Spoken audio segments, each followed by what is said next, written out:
নমস্কার এবং আপনাদের আরও একবার স্বাগত জানিয়ে শুরু করছি আরেকটা ভিডিও। এই ভিডিওটা যতক্ষণ আপনারা দেখছেন তার মানে আমি ধরে নিচ্ছি যে আপনারা প্রত্যেকে আপনাদের পোষ্যের প্রতি যথেষ্ট যত্নশীল এবং দায়িত্ববান। এই সিরিজটার নাম আমি রেখেছি মুশকিল আসান।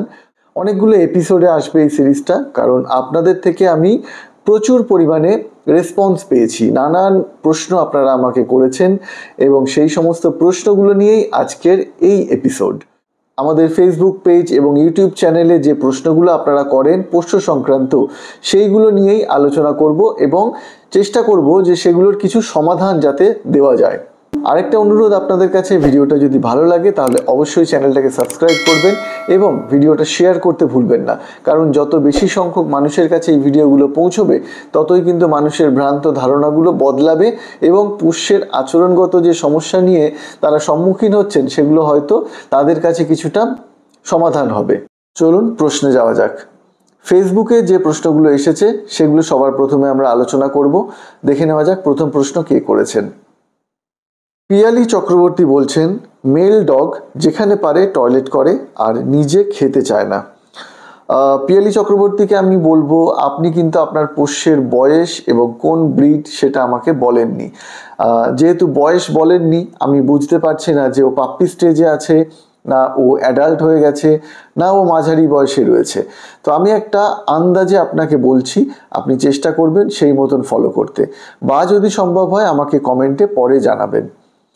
এখানে আপনি যেটা করতে পারেন, আপনার পোষ্যটিকে একটা নির্দিষ্ট সময় টয়লেটের জায়গায় নিয়ে যান।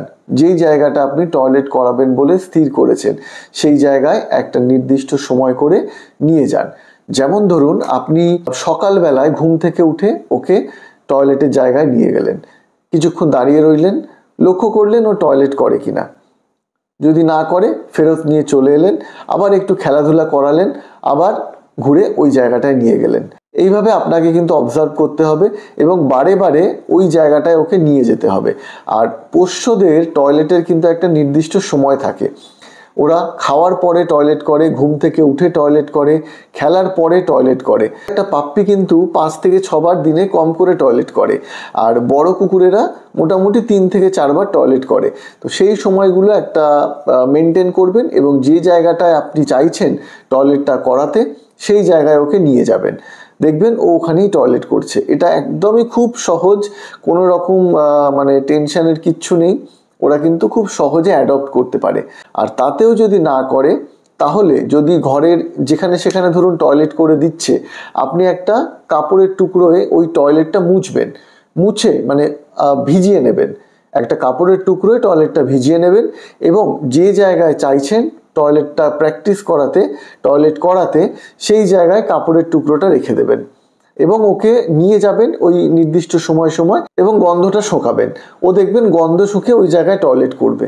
এবং এগুলো সবই প্রমাণিত এবং সমস্তই করা হয়েছে বিভিন্ন বাচ্চাদের ওপর, এবং সেখান থেকে আপনাকে আমি এই কথাগুলো বলছি। প্র্যাকটিস করান এইগুলো, একটা নিয়ম করে একটা নির্দিষ্ট টাইম মেনটেন করুন, দেখবেন প্রবলেম সলভ হয়ে গেছে। আর যেটা হলো, আপনি যেটা বলছেন যে নিজে খেতে চায় না, নিজে খেতে না চাওয়ার কিন্তু অনেকগুলো কারণ থাকে। হতে পারে ওর খিদে হচ্ছে না, খিদে না হলেও কিন্তু খেতে চায় না। সেক্ষেত্রে হয়তো আপনি অনেক চেষ্টা করছেন, খাচ্ছে না, তখন আপনি ওকে জোর করে খাইয়ে দিলেন। এরকম অনেক ক্ষেত্রেই হয়। আবার এমনও হতে পারে যে ওর অভ্যেসটাই হয়তো চলে গিয়েছে। ছোট থেকে আমরা ওই হ্যান্ড ফিডিং, হাতে করে খাইয়ে দেওয়া, এইগুলো করি, তার ফলে অভ্যেসগুলো চলে যায়। এই করে করে অভ্যেসটা আমরা নষ্ট করে দিয়েছি এবং তার ফলে যেটা হয়েছে যে ও নিজে থেকে আর খেতে চাইছে না। এটার থেকে বেরিয়ে আসার একটা উপায় হলো, ওকে নিজে খেতে দেবেন। যদি না খায় খাবারটা তুলে রেখে দেবেন, আবার কিছুক্ষণ পর দেবেন। এইরকম করে 2-3 দিন ট্রাই করবেন, দেখবেন ও নিজে থেকে খাওয়া শুরু করেছে। কারণ ও যখন দেখছে যে খাবারটা আমি যদি না খাই তাহলে আমার থেকে চলে যাচ্ছে, খাবারটা পাচ্ছে না, তো বাধ্য হয়ে ও কিন্তু খাবে। এবং এগুলো কিন্তু সবই অন্যান্য পোষ্যের ওপর এগুলো কিন্তু পরীক্ষিত। আরেকটা বিষয় বলে রাখি, যদি একবেলা না খায় তাহলে কিন্তু ঘাবড়াবেন না। একবেলা না খেলে ওর খিদেটা তৈরি হবে এবং ধরুন সকালবেলায় খেলো না, ব্রেকফাস্ট আপনি দিলেন, ও নিজে হাতে খেলো না, আপনি ব্রেকফাস্টটা তুলে রেখে দিলেন। সারাদিন খেলা করলো, আপনি দুপুরবেলায় গিয়ে ওকে লাঞ্চ দিলেন, দেখলেন খায় কিনা, লাঞ্চটা কিন্তু খাবে। এইরকম যখন আপনি বারবার করবেন তখন কিন্তু ও বুঝে যাবে যে খাবারটা আমাকে নিজেকেই খেতে হবে, না হলে খাবারটা পাওয়া যাবে না। তো বাধ্য হয়ে ও কিন্তু খাবারটা নিজে থেকে খাওয়া শুরু করবে। এই প্র্যাকটিসটা করুন এবং আমাকে কমেন্টে জানান কেমন থাকছে। পরের প্রশ্ন করছেন জয়ন্তী সরকার। জয়ন্তী সরকার বলছেন, আমার শিরো সব কিছু মুখে নিয়ে চিবিয়ে চিবিয়ে খেয়ে ফেলে, আর আমি যেটাই পরি সেটাই ধরে ছিঁড়ে ফেলে। আমার একটাও বাদ নেই যে শিরো জামা কাপড় ছিঁড়েছে, আর মাঝে মাঝে ভীষণ কামড়ায়। এখন ওর 5.5 মাস বয়স। কি করলে ও শান্ত হবে? আর একদম কথা শোনে না, বকলে বেশি করে কামড়াতে আসে আর ঝাঁপিয়ে পড়ে গায়ের ওপর। এবার বলি, 5.5 মাস বয়সের একটা বাচ্চা, তার কিন্তু এই প্লে বাইটগুলো চলবে। ওর প্রচুর এনার্জি, আর তার সঙ্গে সঙ্গে ওর কিন্তু টিথিংয়ের সময়, টিথিং বলতে ওর দাঁত উঠছে, এখন নতুন দাঁত উঠবে, পুরোনো দাঁতগুলো পড়ে যাবে। এটা কিন্তু একটা সিস্টেম। আর এই সময় কিন্তু দাঁতে যে শিরশিরানি, যেটা বড়দেরও হয় আমাদেরও হয়, এই দাঁতের শিরশিরানিটা কিন্তু এই সময় প্রচুর পরিমাণে হয়। আর তার ফলে কিন্তু ওরা এই মাউথিং করে, অর্থাৎ মুখে জিনিসপত্র নেওয়া এবং চিবানো, এটা কিন্তু ওরা এর জন্যই করে। অন্ততপক্ষে এই পাপ্পি স্টেজে বাচ্চারা কিন্তু এটাই করে। প্রথম কথা যেটা করবেন, ওকে বকাঝকা একদমই করবেন না। চেষ্টা করুন ওকে যাতে অন্য কিছু দিয়ে রিডাইরেক্ট করে দেওয়া যায়। মানে যখনই ধরুন আপনি দেখছেন যে জামা কাপড় চিবাচ্ছে কিংবা হাত পা চিবাচ্ছে আপনার, বা কামড়াচ্ছে, প্লে বাইট দিচ্ছে, এটাও কিন্তু খুব ভাইটাল এই সময় হয়। তো যখনই দেখবেন এই কাজগুলো করছে, তখন ওকে অন্য একটা জায়গাতে অন্য কিছু দিয়ে এনগেজ করে দিন। ওকে কিছু চিবানোর খেলনা দিন। শক্ত কিছু হাড্ডি জাতীয় বা হাড় জাতীয় জিনিস দেবেন না। ওকে দিন নরম কাপড়ের কিছু জিনিস বা সফট টয়, যেগুলো চিবাতে পারবে, যাতে ওর দাঁতে না লাগে। এই খেলনাগুলো ওকে দিন, যেগুলো চিবিয়ে ও মজা পাবে। আর এই চিউইং টয়গুলো আপনি বিভিন্ন জায়গাতে, বিভিন্ন দোকানে, অনলাইনে পেয়ে যেতে পারেন। না হলে বাড়িতে আপনি কাপড় পেঁচিয়ে চিউইং টয় বানিয়ে দিতে পারেন, যেগুলো নিয়েও সারাক্ষণ এনগেজ থাকবে। আর এই ফেজটা ওর চলবে আগামী 1 বছর থেকে 1.5 বছর পর্যন্ত। কারণ ওর যখন নতুন দাঁত উঠবে তখনও কিন্তু আরেকবার এই দাঁত শিরশিরানি ব্যাপারটা চলবে। আর প্লে বাইটটা যেহেতু ওর কামড়ানো যেটা অভ্যেস হয়ে গেছে, তো সেটা সহজে যাবে না, আপনাকে তার জন্য একটু কষ্ট করতে হবে। আপনি ওকে বিভিন্ন ওবিডিয়েন্স ট্রেনিং বাড়িতে প্র্যাকটিস করান। যেরকম কিছু বেসিক কমান্ড ওকে শেখান। আপনি ইউটিউব দেখে নিতে পারেন বা আমার সঙ্গে পরামর্শ করে নিতে পারেন। আপনি বাড়িতে বসে ওকে কিছু বেসিক কমান্ড শেখান। অর্থাৎ উদ্দেশ্যটা একটাই, আপনার সঙ্গে ওর অ্যাটাচমেন্ট বাড়বে, আপনার কথা শুনবে। বেসিক্যালি উদ্দেশ্য এটাই। আপনি যা কিছু শেখাতে পারেন, আপনি ওকে ডাকতে পারেন যে আয়, এখানে আয়, বস, দাঁড়া, ইত্যাদি নানা রকম বাড়িতে আমরা যেরকমভাবে কথা বলি সেই জিনিসগুলো ওর সঙ্গে করতে পারেন, এবং ওর সঙ্গে একটা বন্ডিং তৈরি হবে। আরেকটা বিষয় বলি, যখনই এই প্লে বাইটটা দেবে আপনি উঠে চলে যাবেন। 10 থেকে 15 সেকেন্ড বা 20 সেকেন্ড আপনি একটা অন্য জায়গায় চলে যাবেন, তারপর আবার ফিরে আসবেন, এসে ওর সঙ্গে খেলবেন। ফের যদি দেখেন যে আবারও কামড়াচ্ছে, উঠে চলে যাবেন। এটাকে বলে টাইম আউট করা। এটা করে ও কিন্তু বুঝতে পারবে যে আপনি ব্যাপারটা পছন্দ করছেন না, এবং অ্যাট দ্য সেম টাইম আপনি ওকে বুঝিয়ে দিচ্ছেন যে এই জিনিসটা ভালো নয়। 5 থেকে 6 মাস বয়স যতক্ষণ বাচ্চার, আরেকটা টিপস আপনাকে দিয়ে দিচ্ছি, এটা অবশ্যই প্র্যাকটিস করবেন। ভালো বিহেভিয়ার যখনই দেখবেন আপনার বাচ্চা করছে, সেই বিহেভিয়ারটাকে এনকারেজ করুন। যেমন ধরুন আপনার বাচ্চাটা এসে আপনার পাশে বসলো, আপনি ওকে একটু আদর করুন, একটু ভালো ভালো কথা বলুন, আপনার মতন করে। অবশ্যই আপনি যে ভাষায় স্বচ্ছন্দ, যেভাবে বলতে পারেন। যখনই কোনো পজিটিভ বিহেভিয়ার ও করবে, তখনই কিন্তু ওকে আপনি রিওয়ার্ড করুন। রিওয়ার্ড মানে সবসময় খাবার দেওয়া নয়, ট্রিট দেওয়া নয়, খেলনা দেওয়া নয়। সামান্য মাথায় হাত বুলিয়ে দিয়ে গুড বয় বললেও কিন্তু অনেকটা কাজ হয়, এবং এটা কিন্তু ওদের মনের মধ্যে একেবারে স্টোর হয়ে যায়, ওদের মাথায় একেবারে গেঁথে যায়। ফলে আপনি যত পারবেন এই ভালো বিহেভিয়ারগুলো যখনই দেখবেন করছে, এইগুলোকে এনকারেজ করুন। আর যখনই দেখবেন খারাপ বিহেভিয়ার করছে, এই যেমন ধরুন প্লে বাইট দিচ্ছে, জিনিসপত্র ছিঁড়ছে, আপনি টাইম আউট মেথডে চলে যান, উঠে যান ওই জায়গা থেকে। বকাঝকার কোনো প্রয়োজন নেই। যখনই আপনার বাচ্চা এরকম করবে আর আপনি যদি তাকে বকেন কিংবা তার উপর চিৎকার চেঁচামেচি করেন, ও কিন্তু ওই ব্যাপারটাকে বকা হিসাবে নেয় না, ও কিন্তু কারেকশন হিসাবে একদমই নেয় না। ওরা ভাবে কি যে আপনি এনকারেজ করছেন, আপনি চাইছেন ও যাতে এই জিনিসগুলো আরও করুক। সেই জন্য দেখবেন যখনই এই কাজগুলো করে, আপনি যদি ওকে না বলেন কিংবা চিৎকার করেন কিংবা বকেন, ও কিন্তু আরও বাড়িয়ে দেয়, কারণ ও ভাবছে যে আপনি হয়তো ওকে আরও এই ব্যাপারটা করতে বলছেন। তো এর পরের বার থেকে কিন্তু এই কাজটা আর করবেন না।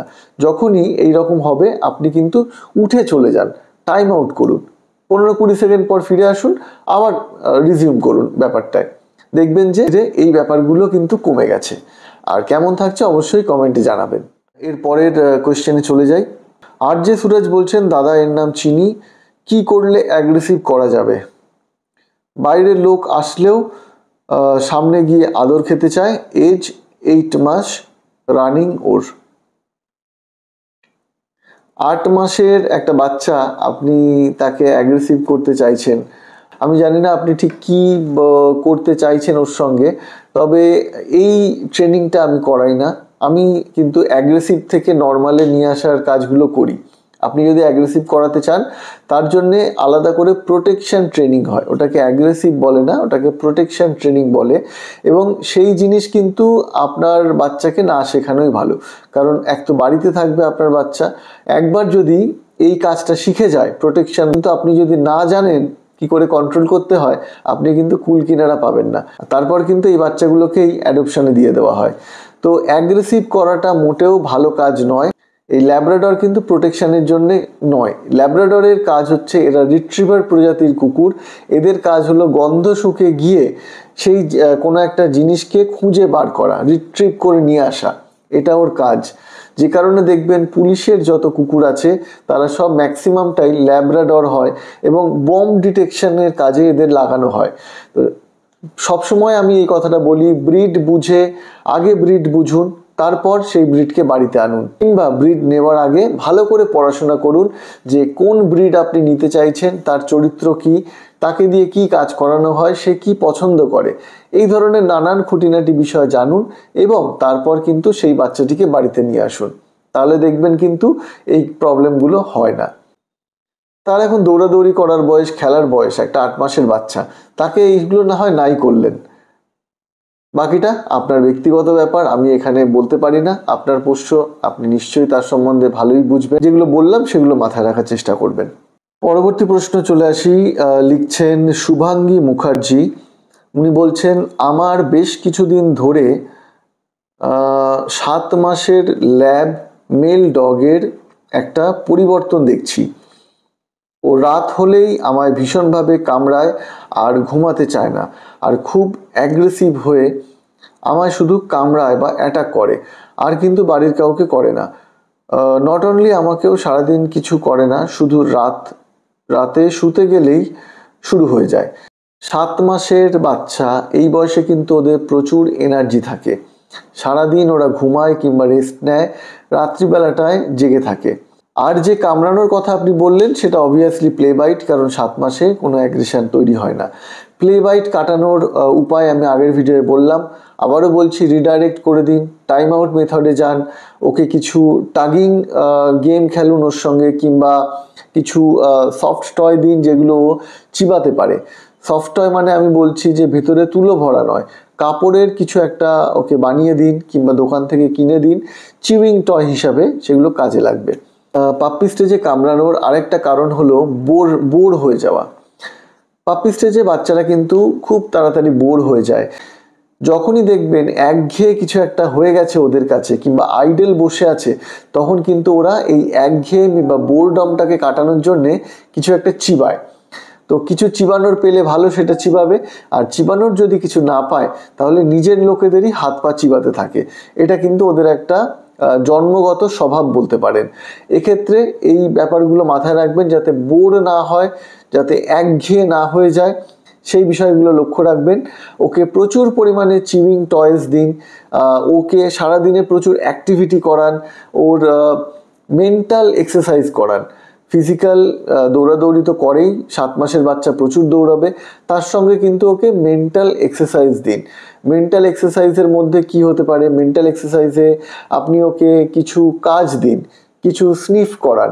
ধরুন আপনার বাড়িতে একটা কার্পেট পেতে দিলেন বা একটা ম্যাট পেতে দিলেন, তার মধ্যে কয়েক টুকরো খাবার ছড়িয়ে দিলেন, ও খুঁজে খুঁজে গন্ধ শুকে শুকে জিনিসগুলো খাক। এটা কিন্তু খুব ভালো একটা মেন্টাল স্টিমুলেশনের একটা প্রসেস। বাড়িতে যখন পোষ্যরা এই ধরনের দুরন্তপনা করে তখন এই দুরন্তপনাগুলো থেকে আটকাতে কিন্তু এই কাজটা আপনি করতে পারেন। ম্যাটের ওপর একটা দুটো দানা খাবারের ছড়িয়ে দিন বা বিস্কিটের টুকরো ছড়িয়ে দিন এবং ওকে ওই জায়গাটায় ছেড়ে দিন। আপনি দেখুন ও খুঁজে খুঁজে গিয়ে ওই বিস্কিটের টুকরো বা খাবারের দানাটা খাবে এবং এরপরে ওর মনের মধ্যে কিউরিয়াসিটি আসবে যে আরেকটু খুঁজি, আরেকটু পাওয়া যাবে। এই করে করে ও একটা খেলার মধ্যে কিন্তু এনগেজ হয়ে যাবে। এটা খুব ভালো একটা মেন্টাল স্টিমুলেশন বা মেন্টাল এক্সারসাইজ হয়। এটা আপনি করাতেই পারেন। এটা করালে কিন্তু ওর এই বোরডমটা কেটে যাবে, একঘেয়েমি ব্যাপারটা কেটে যাবে, কারণ ও একটা কাজের মধ্যে থাকবে। আর যেটা বললাম আপনাকে যে টিথিং হয় এই সময়, এর আগেও বললাম আমি যে নতুন দাঁত ওঠে, তো দাঁত শিরশিরানি ব্যাপারটা থাকে, সেই জন্যও কিন্তু একটু কামড়ায়। আর আপনাকে কামড়ায়, বিশেষ করে রাতের দিকে কামড়ায়, এগুলো একদমই কাকতালীয়, এগুলোর সঙ্গে কোনো সম্পর্ক নেই ওর বিহেভিয়ারের। এটা শুধুমাত্রই রাত্রিবেলায় ঘুম আসে না তার থেকে হতে পারে। এছাড়া যদি অন্য কিছু হয় আপনি আমাকে কমেন্টে জানাবেন, আমি আপনাকে পার্সোনালি ডেফিনেটলি গাইড করে দেবো। আমার নাম্বার এখানে রয়েছে, এখান থেকে আপনি আমার সঙ্গে যোগাযোগ করে নিতে পারেন যদি এইটায় কাজ না হয়। ডোনা সোনা পেজের থেকে বলছেন, দাদা আমাদের ডোনা এমনিতে খুব লক্ষ্মী মেয়ে, বাট একটা প্রবলেম হলো ও বাড়ি থেকে বাইরে কোথাও গেলে বাড়ি আসার জন্য পাগল হয়ে যায়। বাড়িতে আসার জন্য পাগল হয়ে যাচ্ছে তার মানে কিন্তু ওর বাইরে স্বচ্ছন্দ বোধ করছে না। ও বাড়িটা ওর কাছে একটা কমফর্টের জায়গা, বাড়িটা ওর কাছে একটা আরামদায়ক জায়গা, একটা সুরক্ষিত জায়গা, সেই জন্য কিন্তু বাড়িটা বেশি প্রেফার করে। যদি আপনি এটা চান যে ও বেশিক্ষণ সময় বাইরে থাকুক, তাহলে কিন্তু এই কাজটা আপনি একবার ট্রাই করতে পারেন।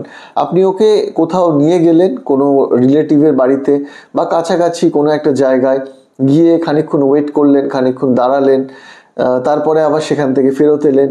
প্রথম দিন 5 মিনিট থাকুন, তারপরের দিন 7 মিনিট থাকুন, তারপরের দিন 10 মিনিট থাকুন, এই রকম করে বাইরে সময়টা কাটান। বিভিন্ন জায়গায় নিয়ে যান, নতুন নতুন লোকের সঙ্গে ওকে পরিচয় করান। আপনি হয়তো আমাকেও দেখেছেন, আমিও এই কাজটাই করি এবং অনেকেই করেন। তো বাইরে যত বেশি বেরোবে, বাইরে যত বেশি ইন্টারেস্ট তৈরি হবে, তত দেখবেন বাইরেও ও থাকতে চাইছে, বাইরেও সময় কাটাচ্ছে। তো এটা আপনাকে তৈরি করাতে হবে, বাইরের প্রতিও একটা ওকে আকর্ষণ তৈরি করাতে হবে। সেটা হতে পারে বাইরে গাড়ি ঘোড়া দেখতে অনেকে ভালোবাসে, অনেকে লোকজন দেখতে ভালোবাসে, অনেকে আবার প্রাকৃতিক সৌন্দর্য দেখতে ভালোবাসে। তো এই ব্যাপারগুলো আপনাকে ওর মধ্যে আনতে হবে। আর যদি দেখেন যে না গেলেও খুব একটা অসুবিধা নেই, তাহলে তো ঠিকই আছে, বাড়িতে থাকুক, আরাম করে থাকুক। বাড়িতে এর চেয়ে ভালো তো আর কিছু হয় না। যেটুকু হাঁটা চলার প্রয়োজন সেটুকু আপনি সারাদিনে ওকে বাইরে করালেন বা যা কিছু অ্যাক্টিভিটি সেগুলো করালেন, তারপর বাড়িতে রইল, অসুবিধা কিছু নেই, ভালোই আছে। এর পরের প্রশ্ন করেছেন শতাব্দী সরকার। উনি বলছেন, আমার দুটো দেশি ডগি কুমু আর রানীর মধ্যে কিছুতেই মিল হচ্ছে না। দুজনে খুব মিলেমিশে থাকতো, কিন্তু হঠাৎ দুজনে মারপিট শুরু করলো। এমন যে মনে হলো মেরেই ফেলবে। আমরা স্টেরিলাইজেশন করালাম, তাও অ্যাগ্রেশন কমে না। এখন ভয়ে দুজনকে মেলাতে পারছি না। দুজনে যদিও অনেকটাই শান্ত হয়েছে। আচ্ছা, আমি এখানে আপনাকে বলবো যে স্টেরিলাইজেশন করালে অ্যাগ্রেশন কমে, এইটা কিন্তু একেবারেই হয় না। স্টেরিলাইজেশন করালে যেটা হয় সেটা হচ্ছে বংশবৃদ্ধিটা বন্ধ হয়। তার মানে এই নয় যে ওদের মধ্যে অ্যাগ্রেশন কমে যাবে। হতে পারে হরমোনাল কিছু চেঞ্জেস হয়, তার ফলে হয়তো দেখা গেল 50% কেস এরকম হলো যে ঠিক হয়ে গেছে, কিন্তু তার মানে এই নয় যে এটা করালেই একেবারে ঠিক হয়ে যাবে। অনেকেই আছে, অনেকে স্টেরিলাইজ করিয়ে নেন এবং ভাবেন যে অ্যাগ্রেশন কমে যাবে, এটা কিন্তু একেবারেই হয় না। আবার এমনও হয়েছে যে স্টেরিলাইজ করানোর পরে অ্যাগ্রেশন বেড়ে গেছে। এক্ষেত্রে আপনাকে বিহেভিয়ারাল মডিফিকেশনের মধ্যে দিয়ে যেতে হবে। আপনাকে একজন প্রশিক্ষক বা একজন বিহেভিয়ারিস্টকে হায়ার করতে হবে, যার পরামর্শ অনুযায়ী আপনাকে চলতে হবে। আমি অবশ্যই চেষ্টা করব কিছু বেসিক জিনিস এখানে আপনাকে বলে দেওয়ার। সেগুলো যদি চেষ্টা করেন বাড়িতে করার, হয়তো কিছুটা ফল হতে পারে। যদি না হয় তাহলে কিন্তু আমি বলবো একজন ট্রেনার অথবা একজন বিহেভিয়ারিস্ট অ্যাপয়েন্ট করুন। আচ্ছা, কি করবেন? আপনি দুটো ডগকে যারা মারামারি করছে তাদেরকে প্রথমেই একেবারে কাছে নিয়ে আসবেন না। আর একটা জিনিস হলো সেফটিটা আপনাকে দেখতে হবে। মাজেলের ব্যবহার করবেন, মাজেল পরিয়ে দুজনকে সামনে নিয়ে আসার চেষ্টা করবেন। অধিকাংশ ক্ষেত্রে অ্যাগ্রেশনগুলো আসে ফিয়ারের থেকে এবং কনফিডেন্সের অভাবে। আপনি লক্ষ্য করুন যে ওদের মধ্যে কে ভয় পাচ্ছে বেশি, কারণ একজন ভয় পাবে আর একজন ভয় দেখাবে, এই জিনিসটাই হয়তো হচ্ছে ওদের মধ্যে। লক্ষ্য করুন যে কে ভয় পাচ্ছে, অথবা দুজনেই ভয় পাচ্ছে কিনা, অথবা দুজনেরই কনফিডেন্স কম আছে কিনা। এই জিনিসগুলো কিন্তু আপনাকে লক্ষ্য রাখতে হবে, খুব একেবারে মাইনিউটলি লক্ষ্য করতে হবে। আপনার প্রথম কাজ হবে ভয়টা কাটানো এবং কনফিডেন্সটা বাড়ানো। এটা করবেন কি করে? এটার জন্য দুজনকেই মাজেল পরাবেন এবং প্রথম দিকে অন্য আরেকজনের সাহায্য নেবেন। বাড়িতে যদি দুজন আপনাদের মেম্বার থাকে তাহলে খুব ভালো হয়। দুজনে দুটো ডগকে মাজেল পরাবেন এবং আপনি ঘরের মধ্যে দুজনকে আনবেন। একটা ডিস্টেন্স মেনটেন করবেন এবং চেষ্টা করবেন যে সামনে দিয়ে চলাফেরা করার, ওই মাজেল পরানো অবস্থায়। যত একে অন্যের পাশ দিয়ে চলাফেরা করবে তত কিন্তু ওদের মধ্যে যে ভয়টা সেটা আস্তে আস্তে কাটবে। আর আরেকটা জিনিস হচ্ছে, আরেকটা কাজ করতে পারেন, সেটা হচ্ছে দুজনকে মোটামুটি পাশাপাশি কিংবা মুখোমুখি বসিয়ে রাখার চেষ্টা করুন বেশ কিছুক্ষণ সময়। ওরা একে অন্যকে দেখুক কিংবা বোঝার চেষ্টা করুক। তার সঙ্গে সঙ্গে সুরক্ষা হিসেবে মাজেলটা নিতে হবে। প্রথম কিছুদিন ওরা নিজেদেরকে দেখবে, তারপরে আস্তে আস্তে আপনি ডিস্টেন্সটা কমাবেন, ওদেরকে একটু একটু করে কাছে নিয়ে আসবেন এবং অবশ্যই সেটা বুঝে আনবেন যে পরিস্থিতিটা সেই অবস্থায় যাচ্ছে কিনা। যদি দেখেন যে ওদের নিজেদের মধ্যে একটা বোঝাপড়া তৈরি হয়েছে, তখন আস্তে আস্তে ইন্ট্রোডিউস করুন একজনকে আর একজনের কাছে। এবং এটা কিন্তু বেশ সময় সাপেক্ষ ব্যাপার এবং প্রচুর ধৈর্য আপনার লাগবে। মাথা ঠান্ডা রাখতে হবে এবং ধীরে ধীরে এই কাজটা করতে হবে। এবং এটা খুব ভালো হয় যদি আপনি কোনো প্রশিক্ষক কিংবা একজন বিহেভিয়ারিস্টের বা কোনো প্রফেশনালের আপনি হেল্প নেন।